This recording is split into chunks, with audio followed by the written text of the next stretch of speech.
Hey guys, Emma here, and I'm bringing you a yoga program to increase your flexibility for various jiu-jitsu poses through yoga poses. So to start, we're going to start at the front of our mat. We're going to take a standing position. I'm going to have the hands option to have the hands at the sides or the hands at the chest. And I'm going to take you through a whole warm-up called the sun salutation, which the goal is to increase your body temperature, just loosen up your muscles to then progress into asanas or poses.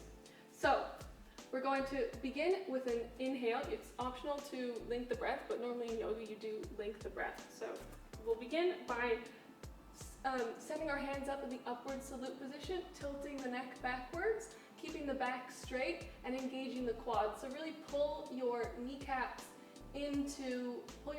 up using your quads. And then we're going to, from this pose, exhale downwards into a restful forward fold pose. So over here, you want to try and get your hands on the ground, but if you can't, that's totally fine. A lot of people bend their knees, they come up on the fingertips, they hold the shins, they even rock their head back and forth here in the restful pose. But if you can try and reach your hands to the ground for this, bend your knees if you need to again. And then we're going to take it up to halfway lift. And the goal for this is you want your back to be straight. So elongate the spine, keep the neck in line with the spine, and rest your hands on the thighs. And then with an exhale, we're going to do quite a few movements here. We're going to go down with an exhale, step the feet back, try and stay on your yoga mat. And then we're going to shift our weight forward and down, keep the arms tucked into the body and the arms parallel with your torso, and then come down. So that was chaturanga. Then we'll go from chaturanga into up dog. So in up dog, you want to keep the shoulders back, pull them back away from the ears. Look up to the sky, and you have the option here to rest your knees on the ground. So resting your knees on the ground just takes a little bit of pressure away from your lower back. But to do a proper up dog, you want to push into the top of your legs and lift your thighs and your shins off the ground. Now from here, we're going to exhale and push into downward facing dogs, turning the feet over before or after the tradition. And you want to lead with the hips. So from here, you want to lead from the hips into downward facing dog. And here it's also okay to bend the knees or just bend the feet. A lot of people won't get their feet to the yoga mat here, and that's okay. It's good hamstring stretch, and also pedal it out. There's also an option to stay in this pose for like 5 to 10 breaths as well.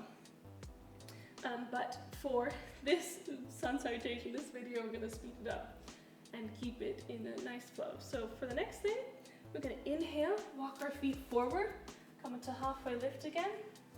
Exhale down into forward fold again, hands on the ground, and we're going to inhale, come all the way up to upward salute, and then exhale, back to mountain pose. And there you have it. So now we're going to speed it up, do it in a way that will really increase your body temperature. So again, inhale, engage the quads, head tilts back straight. Exhale, come down to forward fold, hands on the ground. Inhale, halfway lift. Exhale, hands on the ground. Walk the feet back to plank pose, shift forward, chaturanga, or staff pose. Inhale into upward facing dog. Take the knees or the shins if you want to off the mat. Push back into downward facing dog. And then here, if you want to, you can jump or walk your feet up. So sometimes, if you feel safe enough, you can just make this nice leap into halfway lift. And then we're going to exhale into downward facing dog. Exhale into forward fold. And then inhale all the way up to upward salute. And then exhale back into mountain pose. So that's the sun salutation. You do that 5 or 10 times. You should be warmed up. Your hamstrings should be going. Your quads should have a little blood flowing through them. And then you should be able to do stretches.